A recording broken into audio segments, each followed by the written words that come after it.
Assalamualaikum warahmatullahi wabarakatuh. Selamat pagi. Untuk materi kita yang terakhir untuk pertemuan farmasi fisika yaitu stabilitas obat dan laju reaksi. Jadi hari ini pertemuan terakhir sebelum minggu depan Senin tanggal 6 Juli 2020 kita sudah mulai UAS. Oke, langsung saja akan saya terangkan atau kita terangkan terkait stabilitas obat dan laju reaksi. Pendahuluan terlebih dahulu. Jadi di sini kita akan melihat terkait laju reaksi, yaitu di mana seorang farmasis harus mengetahui profil dari suatu obat. Jadi profil obatnya saat dia dibuat, profil obat saat dia nanti didistribusikan, kemudian dikonsumsi, masuk ke dalam saluran pencernaan, kemudian melalui proses selanjutnya, absorpsi, distribusi, metabolisme, ekskresi, sampai dia nanti menimbulkan efek atau tidak. Kemudian tadi terekskresi. Jadi kita sebagai seorang farmasi harus mengetahui profil suatu obat. Itu adalah bidang kita memang. Kemudian selain itu kita harus tahu sifat fisika kimia dari obat tersebut. Sifat fisikanya bagaimana, kemudian dipengaruhi sifat kimianya dari suatu sediaan atau zat aktif dari suatu obat bagaimana, kita harus menguasai itu. Kemudian selanjutnya adalah stabilitas. Nah, ini penting sekali untuk kaitannya dengan stabilitas. Karena kalau kita sudah mengetahui profil, kita bisa membuat profil obat yang bagus, kemudian sifat kimia fisikanya juga baik, tapi ternyata instabilitas atau tidak stabil. Ini akan mempengaruhi keamanan suatu obat, akan mempengaruhi estetika suatu obat. Bagaimana obat itu dikatakan baik apabila stabilitasnya sesuai dengan persyaratan yang berlaku, dia stabil, dia tidak mengalami kerusakan sebelum dikonsumsi, saat didistribusikan, atau setelah masuk ke dalam saluran pencernaan. Nah, ini nanti apa kaitannya dengan laju reaksi akan kita pelajari. Nah, sifat tersebut menjadi dasar dalam keputusan seorang farmasi. Kalau kita sudah mengetahui profil suatu obat, sifat fisika kimia, stabilitas obat, kita bisa mengambil keputusan dalam hal apa saja, yaitu persepan, kemudian desain dan formulasi. Kita mau meresepkan obat apa kalau kita tidak mengetahui profil suatu obat, kaitannya dengan khasiat obat tersebut, cara pakai obat tersebut, dosis obat tersebut, efek terapi yang ditimbulkan. Nah, kalau kita tidak tahu bagaimana kita mau meresepkan suatu obat kepada seorang pasien. Atau misalnya resepnya berasal dari dokter, Bu. Kita tinggal buat saja. Nah, bagaimana kita memastikan bahwa obat dari dokter itu benar? Tidak terjadi inkompatibilitas. Obat-obat di dalamnya yang digunakan sinergis, tidak berlawanan. Itu adalah tugas kita untuk melakukan pengecekan. Kemudian desain dan formulasi kaitannya apa? Kalau kita membuat suatu desain, kalau kita membuat suatu formulasi, bagaimana obat itu mau apa sih? Mau lepas di lambung? Mau dibuat lepas di usus? Mau dibuat lepas lambat? Mau dibuat lepas terkendali? Nah, itu nanti akan mempengaruhi sekali profil suatu obat di dalam suatu formulasi. Apakah obat atau zat aktif itu stabil bila ditambahkan dengan zat yang lain atau zat tambahan? Nah, itu perlu sekali.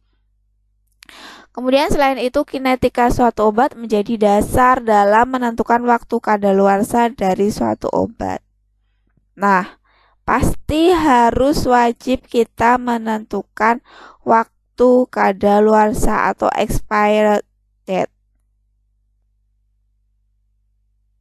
Kalau kita tidak memberikan waktu kadaluarsa, tidak mungkin juga kan obat itu bisa digunakan selamanya. Nah, waktu kadaluarsa itu sangat penting. Biasanya konsumen akan melihat ED dulu. Oh, kita beli obat, berapa lama ED-nya?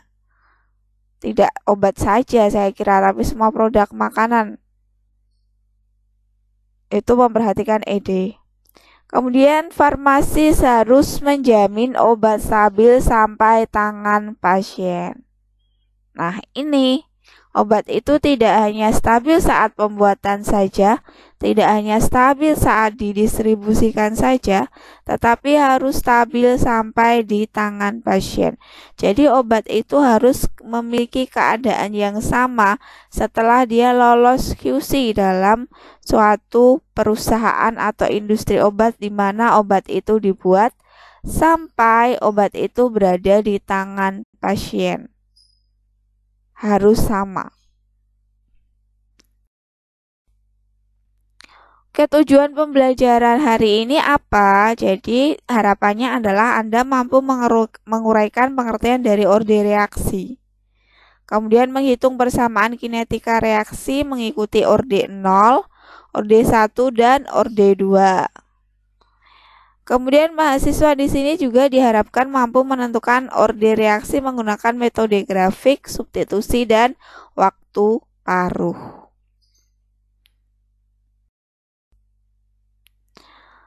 Oke, selanjutnya beberapa pertimbangan yang harus diperhatikan dalam doser form design atau pembuatan sediaan obat, desain pembuatan sediaan obat, yaitu terkait dengan stabilitas obat. Stabilitas obat di sini yang mempengaruhi pembuatan sediaan atau desain obat yaitu mekanisme dari degradasi dari obat itu sendiri.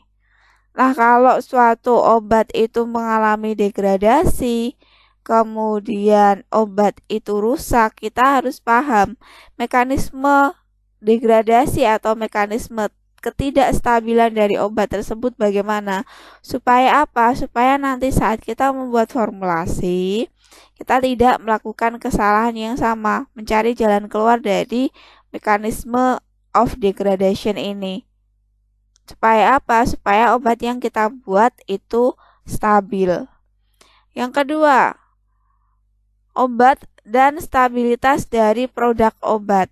Nah, di sini kita hubungannya dengan kinetik dan juga shelf life atau kinetika tadi ya, yang akan kita bahas hari ini, kinetik dan shelf life atau T setengah.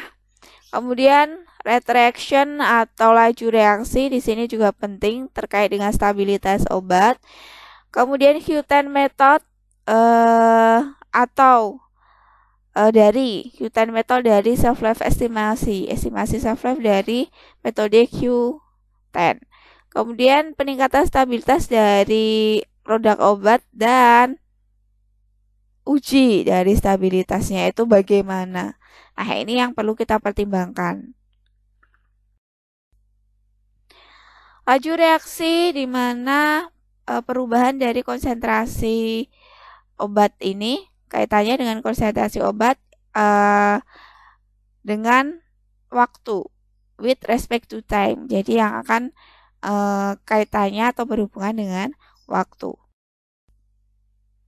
Nah, di sini kinetik dan juga stabilitas obat, di mana kinetik ini menjadi penting dari semua fase terhadap proses perkembangan obat. Sama pentingnya dalam kontrol kualitas, kemudian cakupannya kontrol kualitas, stabilitas, kemudian bioavailability. Kita kenal bioavailability adalah kemampuan obat untuk masuk ke dalam saluran pencernaan atau menembus saluran cerna, atau bisa juga dikatakan juga kemampuan obat sampai atau menembus ke sirkulasi sistemik. Dan juga terapeutik, monitoring terapeutik obat. Di sini mempengaruhi kinetika dan stabilitas dari suatu obat.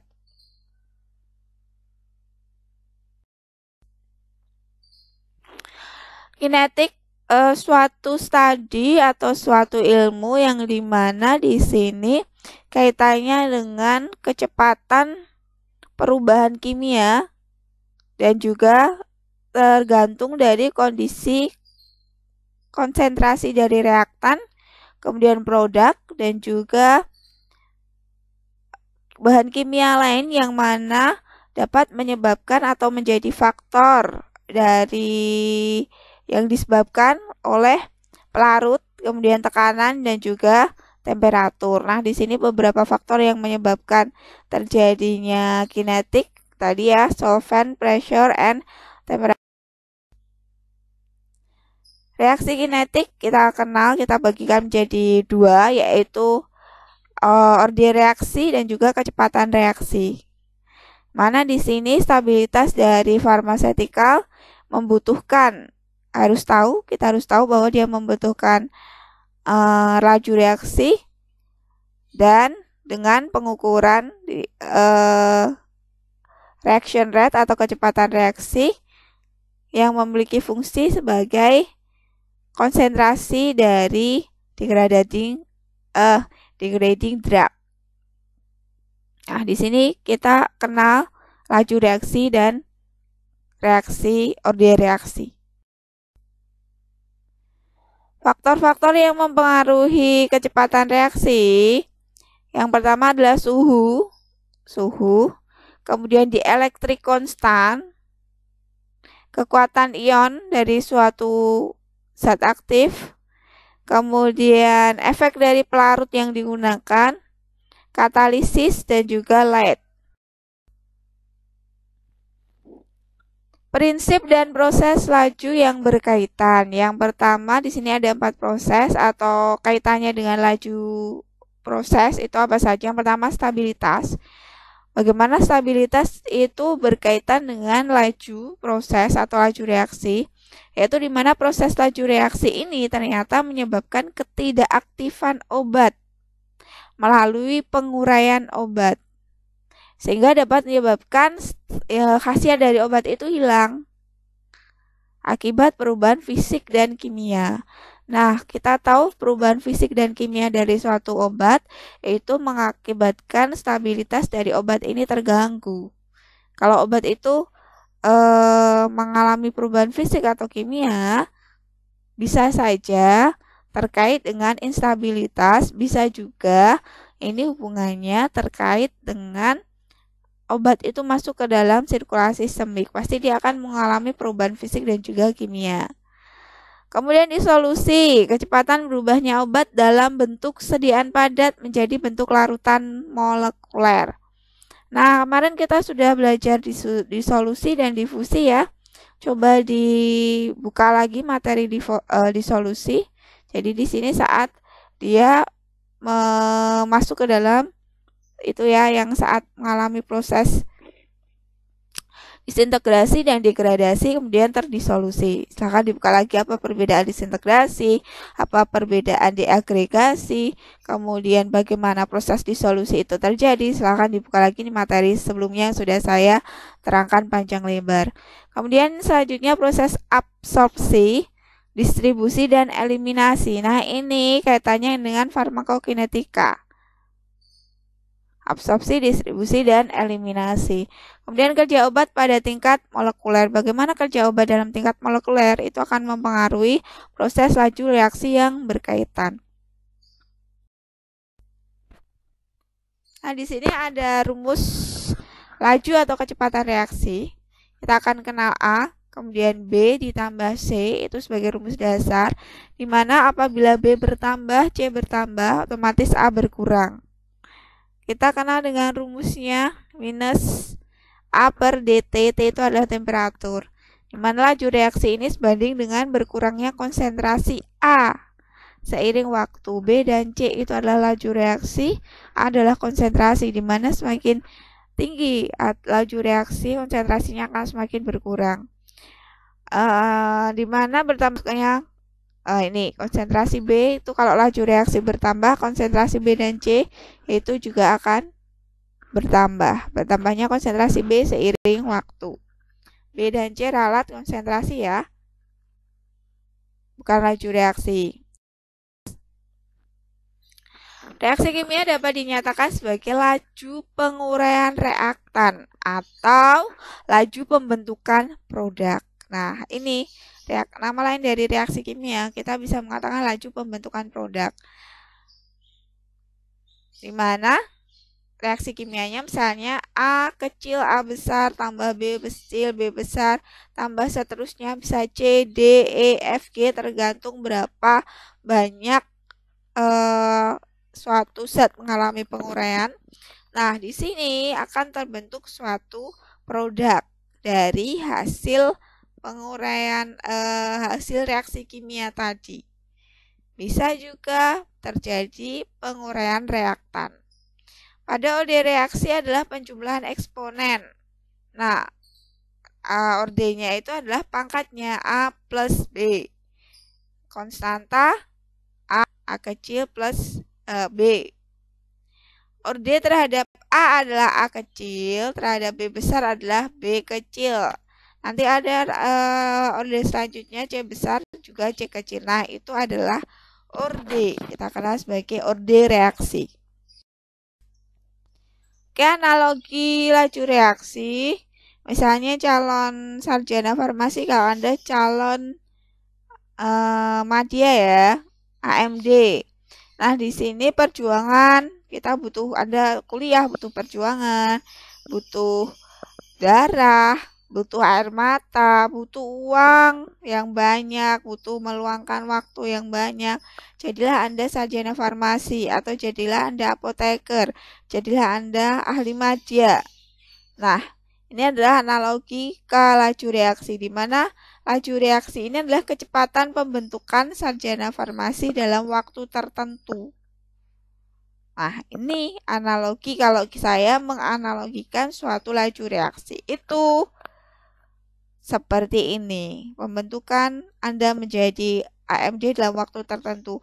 Ada waktunya, ada berapa tahun? Anda 3 tahun. Itu harus sudah lulus. Itu kan?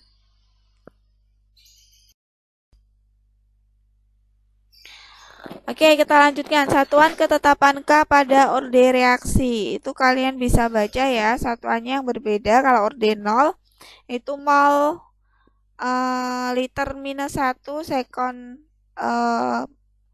pangkat minus 1. Kalau orde 1, seper waktu atau sekon pangkat minus 1. Kalau orde 2, mol minus 1 per sekon minus 1. Di mana orde reaksi Kn mempunyai satuan konsentrasi 1-N waktu -1. Nah, tetapan K adalah tetapan laju spesifik, sehingga tiap perubahan kondisi seperti suhu, pelarut, tentu akan mempunyai tetapan K yang berbeda pula. Oke, kita masuk ke orde 0. Reaksi di mana kecepatan reaksi tidak dipengaruhi oleh konsentrasi reaktan. Jadi konsentrasi reaktan di sini kalau untuk orde 0 tidak mempengaruhi kecepatan reaksi. Oke, ini untuk rumusnya. Untuk orde 0 minus dA per dt T waktu, dimanakah kecepatan konstanta 0, kemudian integral AT, T itu waktu, kemudian dA minus K min orde 0 ya, integral waktu dan 0 dt. Nah, nanti tinggal kita masukkan saja rumusnya ke sini. Dan waktu parunya T setengah AO per KU. Itu ya, konsentrasi A. K adalah konstanta orde 0, A konsentrasi orde 0. Oke, lanjut latihan soalnya di sini. Sebuah obat telah terurai 75%. Nah, dalam waktunya 1 tahun. Reaksi dianggap orde 0. Hitunglah nilai KO dan T setengah obat tersebut. KO rumusnya apa? Konsentrasi CO min CT per waktu.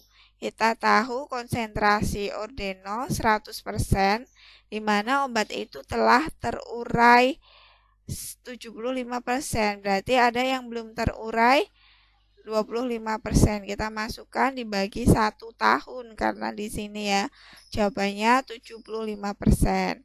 Nah, T setengahnya berapa? CO-nya berapa? CO per 2 KO. CO-nya adalah 100 ya, 100%. Konsentrasi awal adalah 100%. Kemudian 2 KO-nya berapa? Konstanta ordinalnya 75.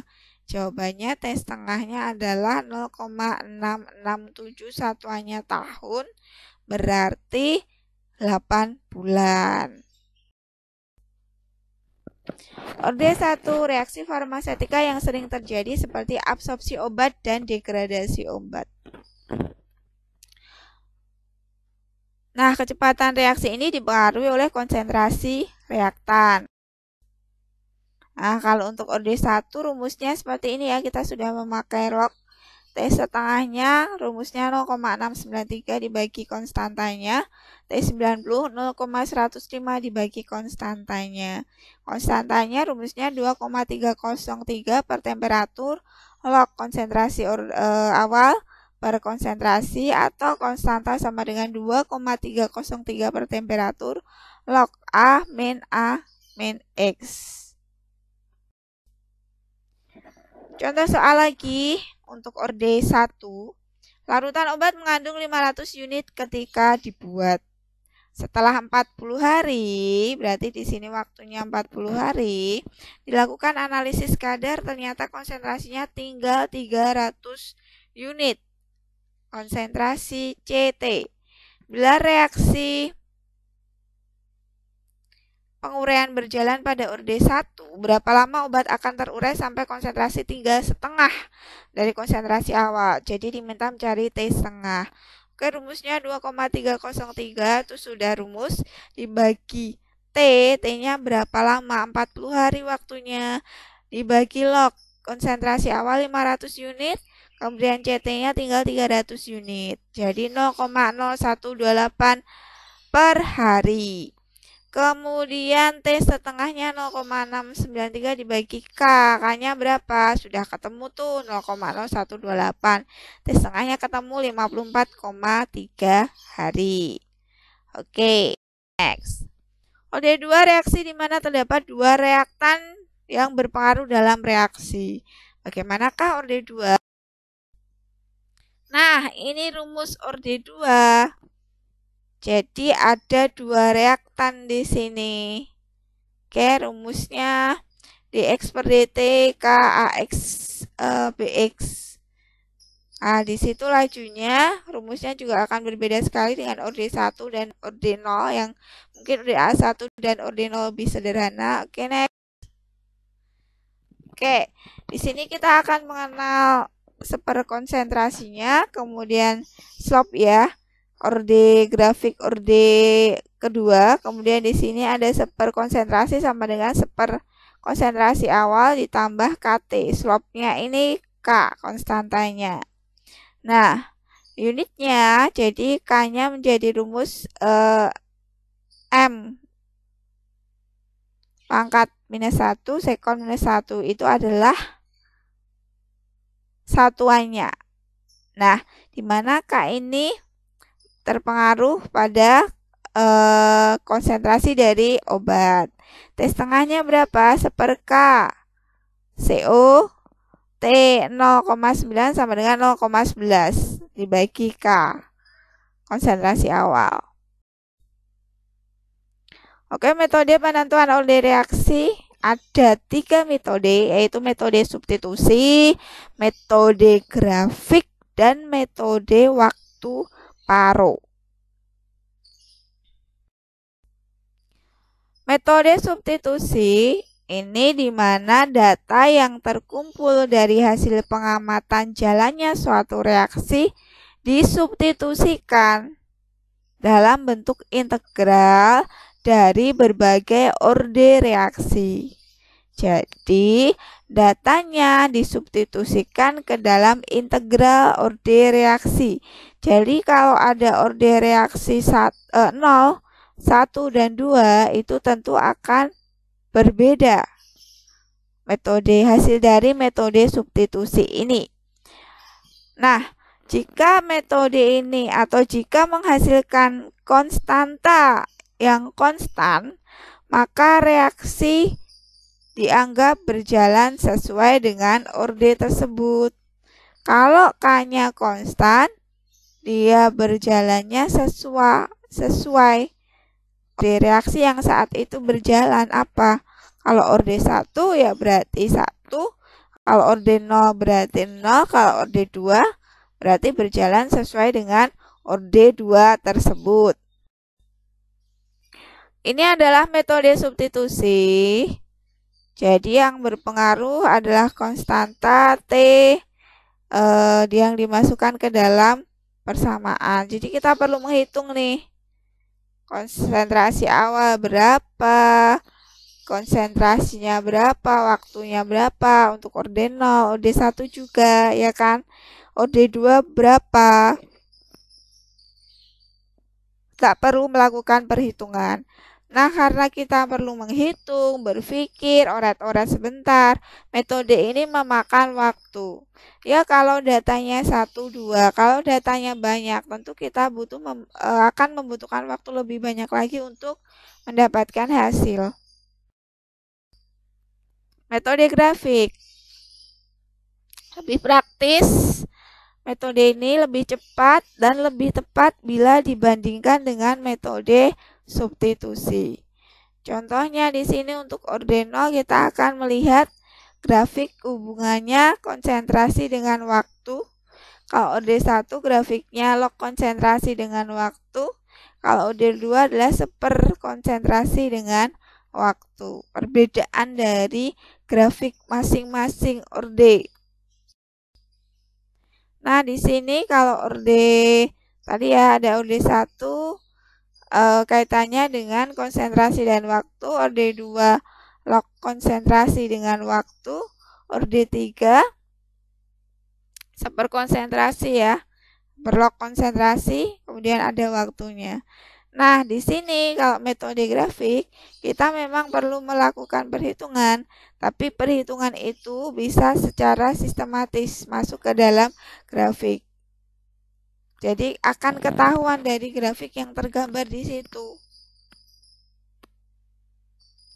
Kalau grafik gambarnya kok ini tidak lurus, kenapa grafiknya terlalu ke atas, terlalu melandai, itu bisa langsung kita lihat dengan metode grafik. Jadi metode ini memang lebih praktis daripada metode substitusi. Nah, ini orde 2 tadi ya, seper konsentrasi dibanding dengan grafiknya adalah waktu. Nah, kita bisa melihat slope-nya itu K. Kalau kita masukkan ke dalam sebuah grafik Excel, ini akan lebih mudah sekali daripada kita menghitung yang metode tadi, metode awal, yaitu metode substitusi. Bisa juga kita menggunakan kertas semilok. Fungsinya apa? Kalau kita menggunakan kertas semilok akan lebih mudah untuk penggambaran. Di sini akan kelihatan orde 0, orde 1 dan orde 2, di mana log D sumbu Y dan sumbu X-nya adalah waktu. Temperaturnya dipengaruhi oleh waktu. Nah, metode waktu paruh ini jarang digunakan. Kita mau menghitung T setengah atau waktu paruh dengan rumus-rumus seperti ini. T setengahnya DU per 2K, orde 1 T setengahnya 0,693 per K, T setengah untuk orde 2 1 per konsentrasi dikali K. Nah, ini jarang digunakan. Walau bisa digunakan, silakan Anda kalau mau menghitung silakan menggunakan metode yang manapun terserah. Jadi setiap metode, tapi setiap metode itu memiliki keuntungan, memiliki keunggulan, memiliki kekurangan masing-masing atau kelemahan. Nah, ini juga yang wajib, yang harus kita pertimbangkan. Oke, terima kasih atas perhatiannya. Waktu ini sudah habis ternyata materinya. Nanti akan kita sambung terkait pertanyaan materi ini di komentar Google Classroom. Jadi silahkan untuk memperhatikan baik-baik, yang belum paham silahkan ditanyakan. Oke, saya akhiri materi terakhir sebelum UAS ini. Assalamualaikum warahmatullahi wabarakatuh.